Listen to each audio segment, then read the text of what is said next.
യോഹന്നാൻ എഴുതിയ സുവിശേഷം അധ്യായം 15. ഞാൻ സാക്ഷാൽ മുന്തിരിവള്ളിയും എൻ്റെ പിതാവ് തോട്ടക്കാരനുമാകുന്നു. എന്നിൽ കായ്ക്കാത്ത കൊമ്പൊക്കെയും അവൻ നീക്കിക്കളയുന്നു, കായ്ക്കുന്നതൊക്കെയും അധികം ഫലം കായ്ക്കേണ്ടതിന് ചെത്തി വെടിപ്പാക്കുന്നു. ഞാൻ നിങ്ങളോട് സംസാരിച്ച വചനനിമിത്തം നിങ്ങളിപ്പോൾ ശുദ്ധിയുള്ളവരാകുന്നു. എന്നിൽ വസിപ്പിൻ, ഞാൻ നിങ്ങളിലും വസിക്കും. കൊമ്പിന് മുന്തിരിവള്ളിയിൽ വസിച്ചിട്ടല്ലാതെ സ്വയമായി കായ്പാൻ കഴിയാത്തതുപോലെ എന്നിൽ വസിച്ചിട്ടല്ലാതെ നിങ്ങൾക്ക് കഴിയുകയില്ല. ഞാൻ മുന്തിരിവള്ളിയും നിങ്ങൾ കൊമ്പുകളും ആകുന്നു.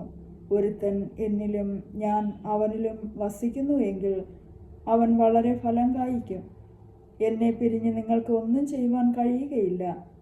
എന്നിൽ വസിക്കാത്തവനെ ഒരു കൊമ്പ് പോലെ പുറത്തു കളഞ്ഞിട്ട് അവൻ ഉണങ്ങിപ്പോകുന്നു. ആ വക ചേർത്ത് തീയിലിടുന്നു, അത് വെന്തുപോകും.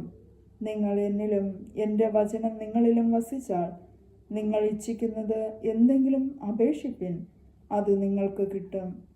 നിങ്ങൾ വളരെ ഫലം കായ്ക്കുന്നതിനാൽ എൻ്റെ പിതാവ് മഹത്വപ്പെടുന്നു. അങ്ങനെ നിങ്ങൾ എൻ്റെ ശിഷ്യന്മാർ ആകും. പിതാവ് എന്നെ സ്നേഹിക്കുന്നത് പോലെ ഞാനും നിങ്ങളെ സ്നേഹിക്കുന്നു. എൻ്റെ സ്നേഹത്തിൽ വസിപ്പിൻ. ഞാൻ എൻ്റെ പിതാവിൻ്റെ കൽപ്പനകൾ പ്രമാണിച്ച് അവൻ്റെ സ്നേഹത്തിൽ വസിക്കുന്നത് പോലെ നിങ്ങൾ എൻ്റെ കൽപ്പനകൾ പ്രമാണിച്ച എൻ്റെ സ്നേഹത്തിൽ വസിക്കും. എൻ്റെ സന്തോഷം നിങ്ങളിലിരിപ്പാനും നിങ്ങളുടെ സന്തോഷം പൂർണ്ണമാകുവാനും ഞാനിത് നിങ്ങളോട് സംസാരിച്ചിരിക്കുന്നു. ഞാൻ നിങ്ങളെ സ്നേഹിച്ചിരിക്കുന്നത് പോലെ നിങ്ങളും തമ്മിൽ തമ്മിൽ സ്നേഹിക്കണം എന്നാകുന്നു എൻ്റെ കൽപ്പന. സ്നേഹിതന്മാർക്ക് വേണ്ടി ജീവനെ കൊടുക്കുന്നതിലും അധികമുള്ള സ്നേഹം ആർക്കും ഇല്ല. ഞാൻ നിങ്ങളോട് കൽപ്പിക്കുന്നത് ചെയ്താൽ നിങ്ങൾ എൻ്റെ സ്നേഹിതന്മാർ തന്നെ. യജമാനൻ ചെയ്യുന്നത് ദാസൻ അറിയായ്ക കൊണ്ട് ഞാൻ നിങ്ങളെ ദാസന്മാർ എന്ന് ഇനി പറയുന്നില്ല. ഞാൻ എൻ്റെ പിതാവിനോട് കേട്ടത് എല്ലാം നിങ്ങളോട് അറിയിച്ചതുകൊണ്ട് നിങ്ങളെ സ്നേഹിതന്മാർ എന്ന് പറഞ്ഞിരിക്കുന്നു. നിങ്ങൾ എന്നെ തിരഞ്ഞെടുത്തു എന്നല്ല, ഞാൻ നിങ്ങളെ തിരഞ്ഞെടുത്തു. നിങ്ങൾ പോയി ഫലം കായ്ക്കേണ്ടതിന് നിങ്ങളുടെ ഫലം നിലനിൽക്കേണ്ടതിനും നിങ്ങളെ ആക്കി വെച്ചുമിരിക്കുന്നു. നിങ്ങൾ എൻ്റെ നാമത്തിൽ പിതാവിനോട് അപേക്ഷിക്കുന്നതൊക്കെയും അവൻ നിങ്ങൾക്ക് തരുവാനായിട്ട് തന്നെ. നിങ്ങൾ തമ്മിൽ തമ്മിൽ സ്നേഹിക്കേണ്ടതിന് ഞാൻ ഇത് നിങ്ങളോട് കൽപ്പിക്കുന്നു. ലോകം നിങ്ങളെ പകയ്ക്കുന്നു എങ്കിൽ അത് നിങ്ങൾക്ക് മുമ്പേ എന്നെ പകച്ചിരിക്കുന്നു എന്ന് അറിവിൻ. നിങ്ങൾ ലോകക്കാരായിരുന്നു എങ്കിൽ ലോകം തനിക്ക് സ്വന്തമായതിനെ സ്നേഹിക്കുമായിരുന്നു. എന്നാൽ നിങ്ങൾ ലോകക്കാരായിരിക്കാതെ ഞാൻ നിങ്ങളെ ലോകത്തിൽ നിന്ന് തിരഞ്ഞെടുത്തത് കൊണ്ട് ലോകം നിങ്ങളെ പകയ്ക്കുന്നു. ദാസൻ യജമാനനേക്കാൾ വലിയവനല്ല എന്ന് ഞാൻ നിങ്ങളോട് പറഞ്ഞ വാക്ക് ഓർപ്പിൻ. അവർ എന്നെ ഉപദ്രവിച്ചു എങ്കിൽ നിങ്ങളെയും ഉപദ്രവിക്കും. എൻ്റെ വചനം പ്രമാണിച്ചു എങ്കിൽ നിങ്ങളുടേതും പ്രമാണിക്കും. എങ്കിലും എന്നെ അയച്ചവനെ അവർ അറിയായ്ക കൊണ്ട് എൻ്റെ നാമനിമിത്തം ഇതൊക്കെയും നിങ്ങളോടും ചെയ്യും. ഞാൻ വന്ന് അവരോട് സംസാരിക്കാതിരുന്നെങ്കിൽ അവർക്ക് പാപം ഇല്ലായിരുന്നു. ഇപ്പോഴോ അവരുടെ പാപത്തിന് ഒഴികഴിവില്ല. എന്നെ പകയ്ക്കുന്നവൻ എൻ്റെ പിതാവിനെയും പകയ്ക്കുന്നു. മറ്റാരും ചെയ്തിട്ടില്ലാത്ത പ്രവൃത്തികളെ ഞാൻ അവരുടെ ഇടയിൽ ചെയ്തിരുന്നില്ല എങ്കിൽ അവർക്ക് പാപം ഇല്ലായിരുന്നു. ഇപ്പോഴോ അവർ എന്നെയും എൻ്റെ പിതാവിനെയും കാണുകയും പകയ്ക്കുകയും ചെയ്തിരിക്കുന്നു. അവർ വെറുതെ എന്നെ പകച്ചു എന്ന് അവരുടെ ന്യായപ്രമാണത്തിൽ എഴുതിയിരിക്കുന്ന വചനം നിവർത്തിയാകേണ്ടതിന് തന്നെ. ഞാൻ പിതാവിൻ്റെ അടുക്കൽ നിന്ന് നിങ്ങൾക്ക് അയപ്പാനുള്ള കാര്യസ്ഥനായി പിതാവിൻ്റെ അടുക്കൽ നിന്ന് പുറപ്പെടുന്ന സത്യാത്മാവ് വരുമ്പോൾ അവൻ എന്നെക്കുറിച്ച് സാക്ഷ്യം പറയും. നിങ്ങളും ആദ്യം മുതൽ എന്നോടുകൂടെ ഇരിക്ക കൊണ്ട് സാക്ഷ്യം പറവിൻ. അധ്യായം 16. നിങ്ങൾ ഇടറിപ്പോകാതിരിപ്പാൻ ഞാൻ ഇത് നിങ്ങളോട് സംസാരിച്ചിരിക്കുന്നു. അവർ നിങ്ങളെ പള്ളിഭ്രഷ്ടരാക്കും. അത്രയുമല്ല, നിങ്ങളെ കൊല്ലുന്നവനെല്ലാം ദൈവത്തിന് വഴിപാട് കഴിക്കുന്നു എന്ന് വിചാരിക്കുന്ന നാഴിക വരുന്നു. അവർ പിതാവിനെയും എന്നെയും അറിയായ്ക കൊണ്ട് ഇങ്ങനെ ചെയ്യും. അതിൻ്റെ നാഴിക വരുമ്പോൾ ഞാനത് നിങ്ങളോട് പറഞ്ഞിട്ടുണ്ടെന്ന് നിങ്ങൾ ഓർക്കേണ്ടതിന് ഇത് നിങ്ങളോട് സംസാരിച്ചിരിക്കുന്നു. ആദിയിൽ ഇത് നിങ്ങളോട് പറയാഞ്ഞത് ഞാൻ നിങ്ങളോട് കൂടെ ഇരിക്കകൊണ്ടത്രേ. ഇപ്പോഴോ ഞാൻ എന്നെ അയച്ചവൻ്റെ അടുക്കൽ പോകുന്നു. നീ എവിടെ പോകുന്നു എന്ന് നിങ്ങൾ ആരും എന്നോട് ചോദിക്കുന്നില്ല. എങ്കിലും ഇത് നിങ്ങളോട് സംസാരിക്കൊണ്ട് നിങ്ങളുടെ ഹൃദയത്തിൽ ദുഃഖം നിറഞ്ഞിരിക്കുന്നു. എന്നാൽ ഞാൻ നിങ്ങളോട് സത്യം പറയുന്നു, ഞാൻ പോകുന്നത് നിങ്ങൾക്ക് പ്രയോജനം. ഞാൻ പോകാഞ്ഞാൽ കാര്യസ്ഥൻ നിങ്ങളുടെ അടുക്കൽ വരികയില്ല. ഞാൻ പോയാൽ അവനെ നിങ്ങളുടെ അടുക്കൽ അയക്കും. അവൻ വന്ന് പാപത്തെക്കുറിച്ചും നീതിയെക്കുറിച്ചും ന്യായവിധിയെക്കുറിച്ചും ലോകത്തിന് ബോധം വരുത്തും. അവർ എന്നിൽ വിശ്വസിക്കായ്ക കൊണ്ട് പാപത്തെക്കുറിച്ചും ഞാൻ പിതാവിൻ്റെ അടുക്കൽ പോവുകയും നിങ്ങൾ ഇനി എന്നെ കാണാതിരിക്കുകയും ചെയ്യുന്നത് കൊണ്ട് നീതിയെക്കുറിച്ചും ഈ ലോകത്തിൻ്റെ പ്രഭു വിധിക്കപ്പെട്ടിരിക്കൊണ്ട് ന്യായവിധിയെക്കുറിച്ചും തന്നെ. ഇനിയും വളരെ നിങ്ങളോട് പറവാനുണ്ട്, എന്നാൽ നിങ്ങൾക്ക് ഇപ്പോൾ വഹിപ്പാൻ കഴിവില്ല. സത്യത്തിൻ്റെ ആത്മാവ് വരുമ്പോഴോ അവൻ നിങ്ങളെ സകല സത്യത്തിലും വഴി നടത്തും. അവൻ സ്വയമായി സംസാരിക്കാതെ താൻ കേൾക്കുന്നത് സംസാരിക്കുകയും വരുവാനുള്ളത് നിങ്ങൾക്ക് അറിയിച്ചു തരികയും ചെയ്യും. അവൻ എനിക്കുള്ളതിൽ നിന്ന് എടുത്ത് നിങ്ങൾക്ക് അറിയിച്ചു തരുന്നത് കൊണ്ട് എന്നെ മഹത്വപ്പെടുത്തും. പിതാവിനുള്ളത് ഒക്കെയും എനിക്കുള്ളത്. അതുകൊണ്ടത്രേ അവൻ എനിക്കുള്ളതിൽ നിന്നെടുത്ത് നിങ്ങൾക്ക് അറിയിച്ചു തരും എന്ന് ഞാൻ പറഞ്ഞത്. കുറഞ്ഞൊന്ന് കഴിഞ്ഞിട്ട് നിങ്ങൾ എന്നെ കാണുകയില്ല, പിന്നെയും കുറഞ്ഞൊന്ന് കഴിഞ്ഞിട്ട് നിങ്ങൾ എന്നെ കാണും. അവൻ്റെ ശിഷ്യന്മാർ ചിലർ കുറഞ്ഞൊന്ന് കഴിഞ്ഞിട്ട് നിങ്ങൾ എന്നെ കാണുകയില്ല എന്ന് പിന്നെയും കുറഞ്ഞൊന്ന് കഴിഞ്ഞിട്ട് എന്നെ കാണുമെന്നും പിതാവിൻ്റെ അടുക്കൽ പോകുന്നു എന്നും അവൻ നമ്മോട് ഈ പറയുന്നത് എന്ത് എന്ന് തമ്മിൽ ചോദിച്ചു. കുറഞ്ഞൊന്ന് എന്ന് ഈ പറയുന്നത് എന്താകുന്നു? അവൻ എന്ത് സംസാരിക്കുന്നു എന്ന് നാം അറിയുന്നില്ല എന്നും അവർ പറഞ്ഞു. അവർ തന്നോട് ചോദിപ്പാൻ ആഗ്രഹിക്കുന്നു എന്ന് അറിഞ്ഞ് യേശു അവരോട് പറഞ്ഞത്, കുറഞ്ഞൊന്ന് കഴിഞ്ഞിട്ട് എന്നെ കാണുകയില്ല, പിന്നെയും കുറഞ്ഞൊന്ന് കഴിഞ്ഞിട്ട് എന്നെ കാണും എന്ന് ഞാൻ പറയുകയാൽ നിങ്ങൾ തമ്മിൽ തമ്മിൽ ചോദിക്കുന്നുവോ? ആമേൻ ആമേൻ ഞാൻ നിങ്ങളോട് പറയുന്നു, നിങ്ങൾ കരഞ്ഞു വിലപിക്കും, ലോകമോ സന്തോഷിക്കും. നിങ്ങൾ ദുഃഖിക്കും, എന്നാൽ നിങ്ങളുടെ ദുഃഖം സന്തോഷമായി തീരും. സ്ത്രീ പ്രസവിക്കുമ്പോൾ തൻ്റെ നാഴിക വന്നതുകൊണ്ട് അവൾക്ക് ദുഃഖമുണ്ട്. കുഞ്ഞിനെ പ്രസവിച്ച ശേഷമോ ഒരു മനുഷ്യൻ ലോകത്തിലേക്ക് പിറന്നിരിക്കുന്നു. സന്തോഷ നിമിത്തം അവൾ തൻ്റെ കഷ്ടം പിന്നെ ഓർക്കുന്നില്ല. അങ്ങനെ നിങ്ങൾക്കും ഇപ്പോൾ ദുഃഖമുണ്ട് എങ്കിലും ഞാൻ പിന്നെയും നിങ്ങളെ കാണും. നിങ്ങളുടെ ഹൃദയം സന്തോഷിക്കും. നിങ്ങളുടെ സന്തോഷം ആരും നിങ്ങളിൽ നിന്ന് എടുത്തു കളകയില്ല. അന്ന് നിങ്ങൾ എന്നോട് ഒന്നും ചോദിക്കയില്ല.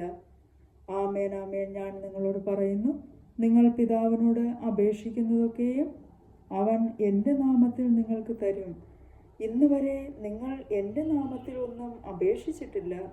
അപേക്ഷിപ്പിൻ, എന്നാൽ നിങ്ങളുടെ സന്തോഷം പൂർണ്ണമാകും വണ്ണം നിങ്ങൾക്ക് ലഭിക്കും. ഇത് ഞാൻ സദൃശമായി നിങ്ങളോട് സംസാരിച്ചിരിക്കുന്നു. എങ്കിലും ഞാൻ ഇനി സദൃശമായി നിങ്ങളോട് സംസാരിക്കാതെ പിതാവിനെ സംബന്ധിച്ച് സ്പഷ്ടമായി നിങ്ങളോട് അറിയിക്കുന്ന നാഴിക വരുന്നു. അന്ന് നിങ്ങൾ എൻ്റെ നാമത്തിൽ അപേക്ഷിക്കും. ഞാൻ നിങ്ങൾക്ക് വേണ്ടി പിതാവിനോട് അപേക്ഷിക്കും എന്ന് ഞാൻ പറയുന്നില്ല. നിങ്ങൾ എന്നെ സ്നേഹിച്ച് ഞാൻ പിതാവിൻ്റെ അടുക്കൽ നിന്ന് വന്നിരിക്കുന്നു എന്ന് വിശ്വസിച്ചിരിക്കൊണ്ട് പിതാവ് താനും നിങ്ങളെ സ്നേഹിക്കുന്നു. ഞാൻ പിതാവിൻ്റെ അടുക്കൽ നിന്ന് പുറപ്പെട്ട് ലോകത്തിൽ വന്നിരിക്കുന്നു, പിന്നെയും ലോകത്തെ വിട്ട് പിതാവിൻ്റെ അടുക്കൽ പോകുന്നു. അതിന് അവൻ്റെ ശിഷ്യന്മാർ, ഇപ്പോൾ നീ സദൃശമൊന്നും പറയാതെ സ്പഷ്ടമായി സംസാരിക്കുന്നു. നീ സകലവും അറിയുന്നു എന്നും ആരും നിന്നോട് ചോദിപ്പാൻ നിനക്ക് ആവശ്യം ഇല്ല എന്നും ഞങ്ങൾ ഇപ്പോൾ അറിയുന്നു. ഇതിനാൽ നീ ദൈവത്തിൻ്റെ അടുക്കൽ നിന്ന് വന്നിരിക്കുന്നു എന്ന് ഞങ്ങൾ വിശ്വസിക്കുന്നു എന്ന് പറഞ്ഞു. യേശു അവരോട്, ഇപ്പോൾ നിങ്ങൾ വിശ്വസിക്കുന്നുവോ? നിങ്ങൾ ഓരോരുത്തൻ താൻ താൻ്റെ സ്വന്തത്തിലേക്ക് ചിതറിപ്പോവുകയും എന്നെ ഏകനായി വിടുകയും ചെയ്യുന്ന നാഴിക വരുന്നു, വന്നുമിരിക്കുന്നു. പിതാവ് എന്നോട് കൂടെ ഉള്ളതുകൊണ്ട് ഞാൻ ഏകനല്ല താനും. നിങ്ങൾക്ക് എന്നിൽ സമാധാനം ഉണ്ടാകേണ്ടതിന് ഇത് നിങ്ങളോട് സംസാരിച്ചിരിക്കുന്നു. ലോകത്തിൽ നിങ്ങൾക്ക് കഷ്ടമുണ്ട്, എങ്കിലും ധൈര്യപ്പെടുവിൻ, ഞാൻ ലോകത്തെ ജയിച്ചിരിക്കുന്നു എന്ന് പറഞ്ഞു. അധ്യായം 17. ഇത് സംസാരിച്ചിട്ട് യേശു സ്വർഗത്തേക്ക് നോക്കി പറഞ്ഞതെന്തെന്നാൽ, പിതാവേ, നാഴിക വന്നിരിക്കുന്നു. നിന്റെ പുത്രൻ നിന്നെ മഹത്വപ്പെടുത്തേണ്ടതിന് പുത്രനെ മഹത്വപ്പെടുത്തണമേ. നീ അവന് നൽകിയിട്ടുള്ളവർക്കെല്ലാവർക്കും അവൻ നിത്യജീവനെ കൊടുക്കേണ്ടതിന് നീ സകല ജഡത്തിന്മേലും അവന് അധികാരം നൽകിയിരിക്കുന്നുവല്ലോ. ഏകസത്യദൈവമായ നിന്നെയും നീ അയച്ചിരിക്കുന്ന യേശുക്രിസ്തുവിനെയും അറിയുന്നത് തന്നെ നിത്യജീവൻ ആകുന്നു. ഞാൻ ഭൂമിയിൽ നിന്നെ മഹത്വപ്പെടുത്തി നീ എനിക്ക് ചെയ്യുവാൻ തന്ന പ്രവൃത്തി തികച്ചിരിക്കുന്നു. ഇപ്പോൾ പിതാവേ, ലോകം ഉണ്ടാകും മുമ്പേ എനിക്ക് നിന്റെ അടുക്കൽ ഉണ്ടായിരുന്ന മഹത്വത്തിൽ എന്നെ നിന്റെ അടുക്കൽ മഹത്വപ്പെടുത്തണമേ. നീ ലോകത്തിൽ നിന്ന് എനിക്ക് തന്നിട്ടുള്ള മനുഷ്യർക്ക് ഞാൻ നിന്റെ നാമം വെളിപ്പെടുത്തിയിരിക്കുന്നു. അവർ നിനക്കുള്ളവർ ആയിരുന്നു. നീ അവരെ എനിക്ക് തന്നു. അവർ നിന്റെ വചനം പ്രമാണിച്ചുമിരിക്കുന്നു. നീ എനിക്ക് തന്നതെല്ലാം നിന്റെ പക്കൽ നിന്ന് ആകുന്നു എന്ന് അവർ ഇപ്പോൾ അറിഞ്ഞിരിക്കുന്നു. നീ എനിക്ക് തന്ന വചനം ഞാൻ അവർക്ക് കൊടുത്തു. അവർ അത് കൈക്കൊണ്ടു. ഞാൻ നിന്റെ അടുക്കൽ നിന്ന് വന്നിരിക്കുന്നു എന്ന് സത്യമായിട്ട് അറിഞ്ഞും നീ എന്നെ അയച്ചു എന്ന് വിശ്വസിച്ചുമിരിക്കുന്നു. ഞാൻ അവർക്ക് വേണ്ടി അപേക്ഷിക്കുന്നു, ലോകത്തിന് വേണ്ടിയല്ല. നീ എനിക്ക് തന്നിട്ടുള്ളവർ നിനക്കുള്ളവർ ആകൊണ്ട് അവർക്ക് വേണ്ടിയത്രേ ഞാൻ അപേക്ഷിക്കുന്നത്. എൻ്റേതെല്ലാം നിൻ്റേതും നിൻ്റേത് എൻ്റേതും ആകുന്നു. ഞാൻ അവരിൽ മഹത്വപ്പെട്ടുമിരിക്കുന്നു. ഇനി ഞാൻ ലോകത്തിൽ ഇരിക്കുന്നില്ല, ഇവരോ ലോകത്തിൽ ഇരിക്കുന്നു. ഞാൻ നിന്റെ അടുക്കൽ വരുന്നു. പരിശുദ്ധ പിതാവേ, അവർ നമ്മെപ്പോലെ ഒന്നാകേണ്ടതിന് നീ എനിക്ക് തന്നിരിക്കുന്ന നിന്റെ നാമത്തിൽ അവരെ കാത്തുകൊള്ളണമേ. അവരോട് കൂടെ ഇരുന്നപ്പോൾ ഞാൻ അവരെ നീ എനിക്ക് തന്നിരിക്കുന്ന നിന്റെ നാമത്തിൽ കാത്തുകൊണ്ടിരുന്നു. ഞാൻ അവരെ സൂക്ഷിച്ചു.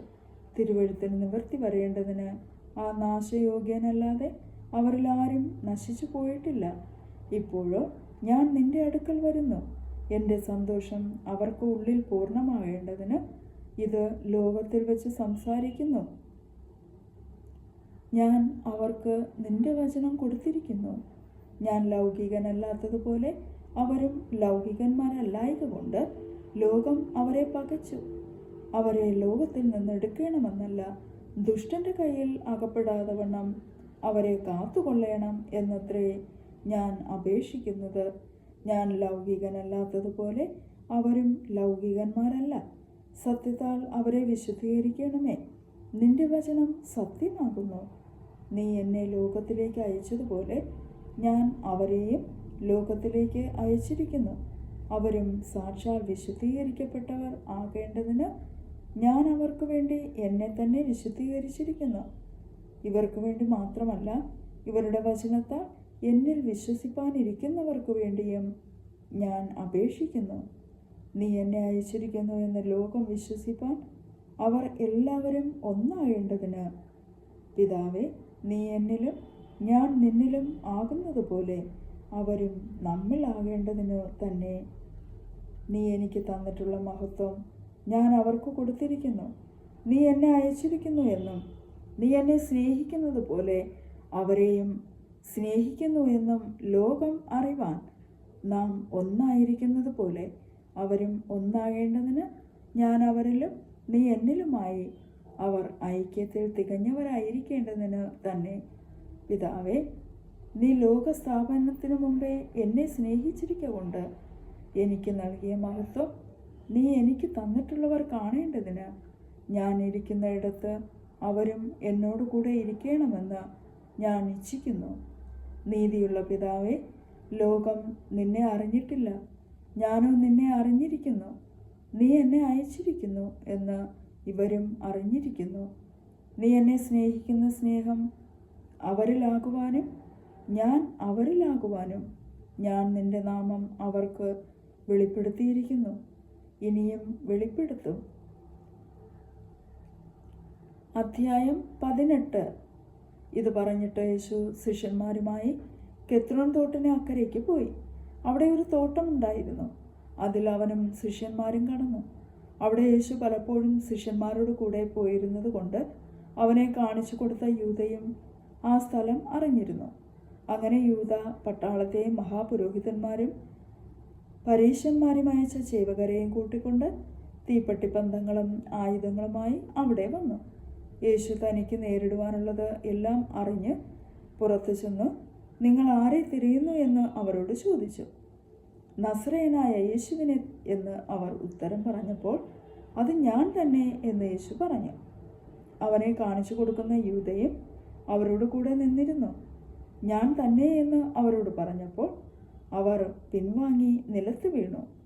നിങ്ങൾ ആരെ തിരയുന്നു എന്ന് അവൻ പിന്നെയും അവരോട് ചോദിച്ചതിന് അവർ, നസറേയനായ യേശുവിനെ എന്ന് പറഞ്ഞു. ഞാൻ തന്നെ എന്ന് നിങ്ങളോട് പറഞ്ഞുവല്ലോ.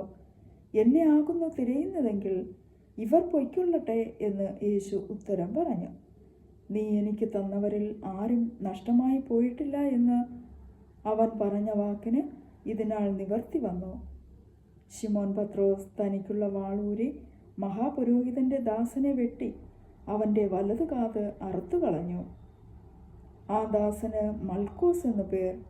യേശു പത്രോസിനോട്, വാൾ ഉറയിലിടുക, പിതാവ് എനിക്ക് തന്ന പാനപാത്രം ഞാൻ കുടിക്കേണ്ടയോ എന്ന് പറഞ്ഞു. പട്ടാളവും സഹസ്രാധിപനും യഹൂദന്മാരുടെ ചേവകരും യേശുവിനെ പിടിച്ചുകെട്ടി ഒന്നാമത് ഹന്നാവിൻ്റെ അടുക്കൽ കൊണ്ടുപോയി. അവൻ ആ സംവത്സരത്തെ മഹാപുരോഹിതനായ കയ്യഫാവിൻ്റെ അമ്മായപ്പനായിരുന്നു. കയ്യഫാവോ ജനത്തിനു വേണ്ടി ഒരു മനുഷ്യൻ മരിക്കുന്നത് നന്ന് എന്ന് യഹൂദന്മാരോട് ആലോചന പറഞ്ഞവൻ തന്നെ.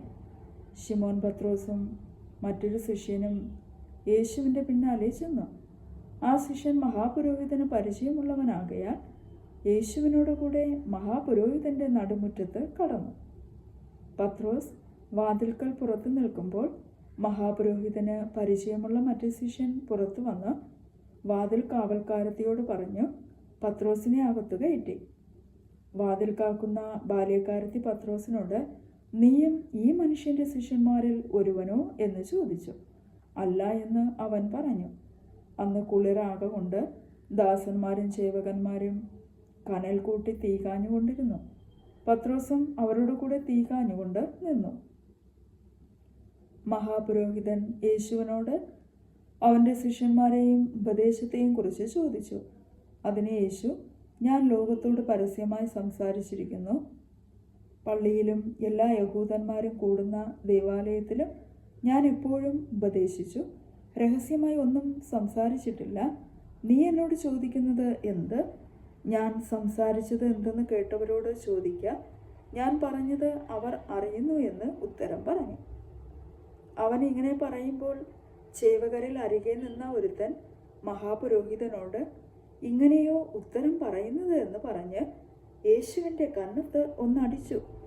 യേശു അവനോട്, ഞാൻ ദോഷമായി സംസാരിച്ചു എങ്കിൽ തെളിവ് കൊടുക്ക, അല്ലെങ്കിൽ എന്നെ തല്ലുന്നത് എന്ത് എന്ന് പറഞ്ഞു.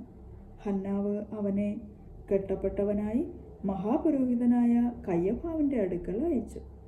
ശിമോൻ പത്രോസ് തീ കാഞ്ഞു നിൽക്കുമ്പോൾ, നീയും അവൻ്റെ ശിഷ്യന്മാരിൽ ഒരുത്തനല്ലയോ എന്ന് ചിലർ അവനോട് ചോദിച്ചു. അല്ല എന്ന് അവൻ മറുത്തു പറഞ്ഞു. മഹാപുരോഹിതൻ്റെ ദാസന്മാരിൽ വെച്ച പത്രോസ് കാതർത്തവൻ്റെ ചാർച്ചക്കാരനായ ഒരുത്തൻ, ഞാൻ നിന്നെ അവനോട് കൂടെ തോട്ടത്തിൽ കണ്ടില്ലയോ എന്ന് പറഞ്ഞു.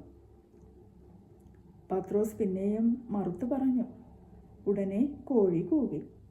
പുലർച്ചയ്ക്ക് അവർ യേശുവിനെ കയ്യഫാവിൻ്റെ അടുക്കൽ നിന്ന് ആസ്ഥാനത്തിലേക്ക് കൊണ്ടുപോയി. തങ്ങൾ അശുദ്ധമാകാതെ പെസഹ കഴിപ്പാൻ തക്കവണ്ണം ആസ്ഥാനത്തിൽ കടന്നില്ല. പീലാത്തോസ് അവരുടെ അടുക്കൽ പുറത്തു വന്നു. ഈ മനുഷ്യൻ്റെ നേരെ എന്ത് കുറ്റം ബോധിപ്പിക്കുന്നു എന്ന് ചോദിച്ചു. കുറ്റക്കാരൻ അല്ലാഞ്ഞു എങ്കിൽ ഞങ്ങൾ അവനെ നിന്റെ പക്കൽ ഏൽപ്പിക്കുകയില്ലായിരുന്നു എന്ന് അവർ അവനോട് ഉത്തരം പറഞ്ഞു.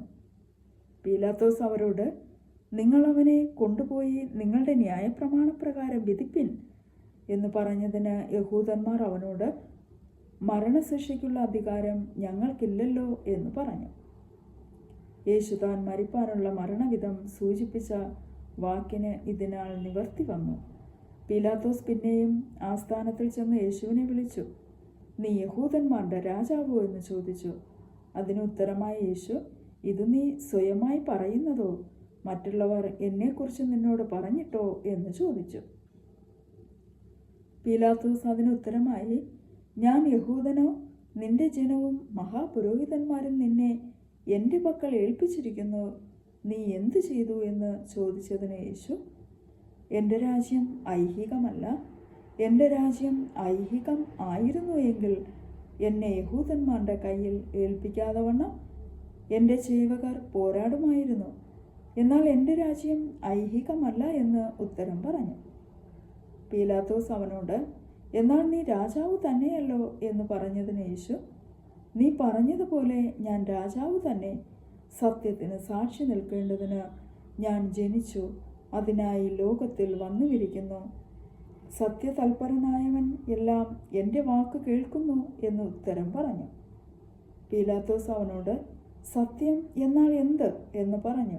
പിന്നെയും യഹൂദന്മാരുടെ അടുക്കൽ പുറത്തു ചെന്ന് അവരോട്, ഞാൻ അവനിൽ ഒരു കുറ്റവും കാണുന്നില്ല.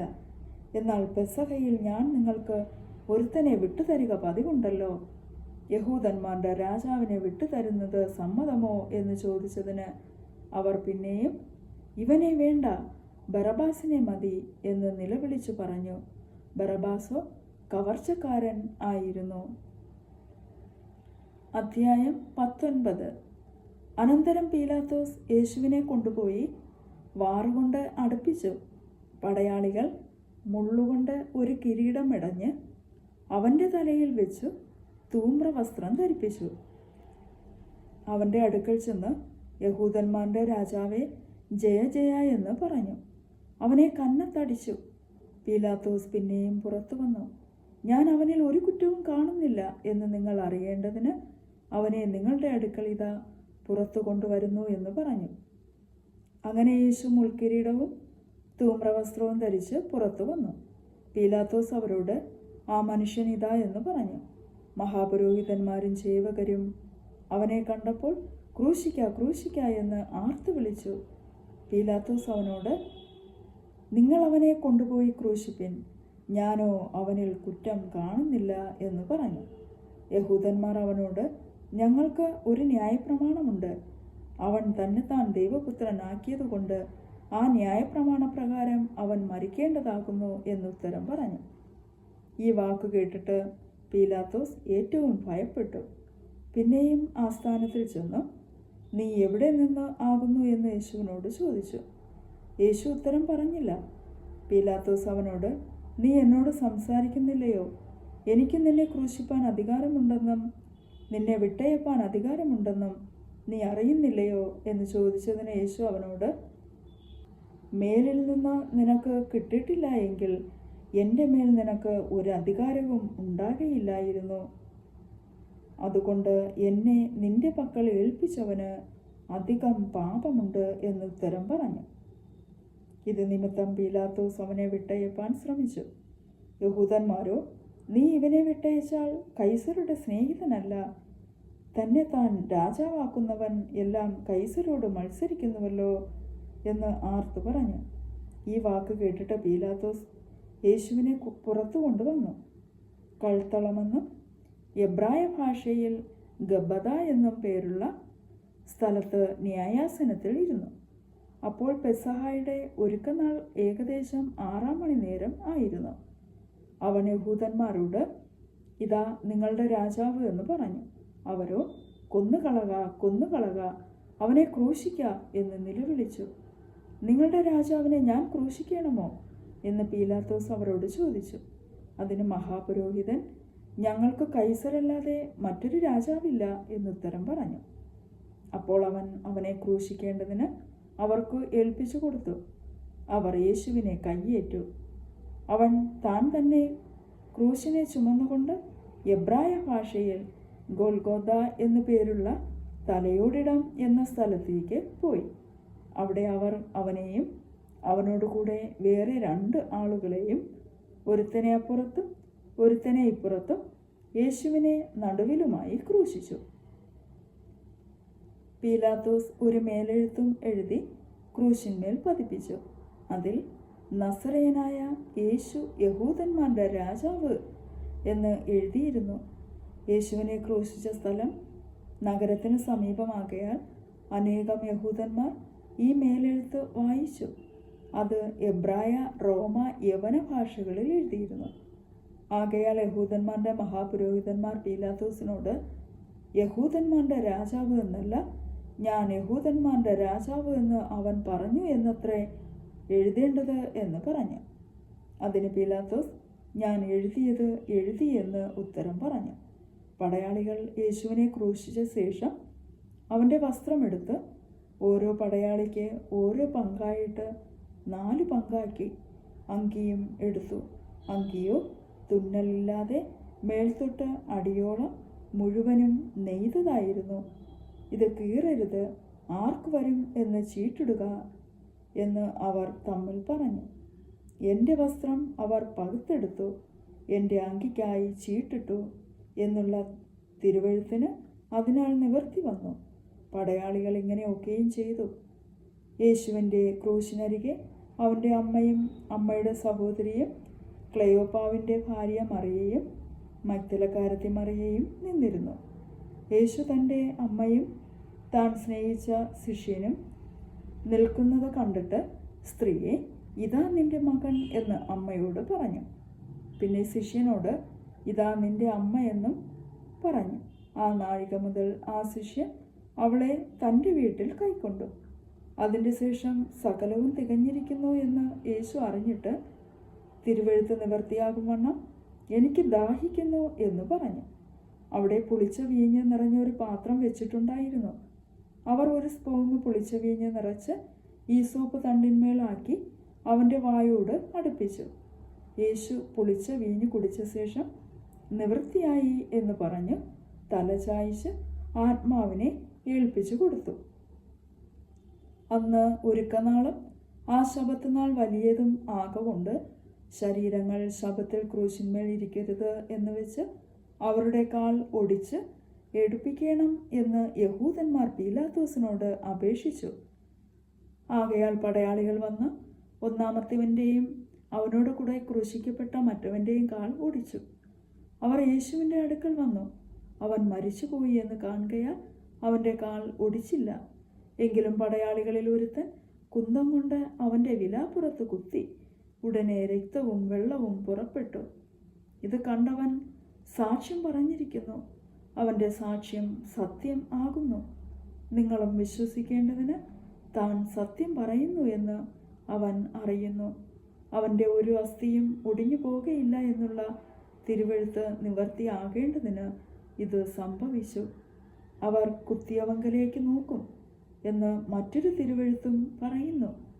അനന്തരം യഹൂദന്മാരെ പേടിച്ചിട്ട് രഹസ്യത്തിൽ യേശുവിൻ്റെ ഒരു ശിഷ്യനായിരുന്ന അരിമത്ഥ്യയിലെ യോസഫ് യേശുവിൻ്റെ ശരീരം എടുത്തുകൊണ്ടു പോകുവാൻ പീലാത്തോസിനോട് അനുവാദം ചോദിച്ചു. പീലാത്തോസ് അനുവദിക്കയാൽ അവൻ വന്ന് അവൻ്റെ ശരീരം എടുത്തു. ആദ്യം രാത്രിയിൽ അവൻ്റെ അടുക്കൽ വന്ന നിക്കോദേമോസും ഏകദേശം 100 റാത്തൽ മൂറും അകിലും കൊണ്ടുള്ള ഒരു കൂട്ട് കൊണ്ടുവന്ന് അവർ യേശുവിൻ്റെ ശരീരമെടുത്ത് യഹൂദന്മാർ ശവമടക്കുന്ന മര്യാദപ്രകാരം അതിനെ സുഗന്ധവർഗത്തോടു കൂടെ ശീല പൊതിഞ്ഞ് കെട്ടി അവനെ ക്രൂശിച്ച സ്ഥലത്ത് തന്നെ ഒരു തോട്ടവും ആ തോട്ടത്തിൽ മുമ്പേ ആരെയും വെച്ചിട്ടില്ലാത്ത പുതിയൊരു കല്ലറയും ഉണ്ടായിരുന്നു. ആ കല്ലറ സമീപം ആകൊണ്ട് അവർ യഹൂദന്മാരുടെ ഒരുക്കനാൾ നിമിത്തം യേശുവിനെ അവിടെ വെച്ചു.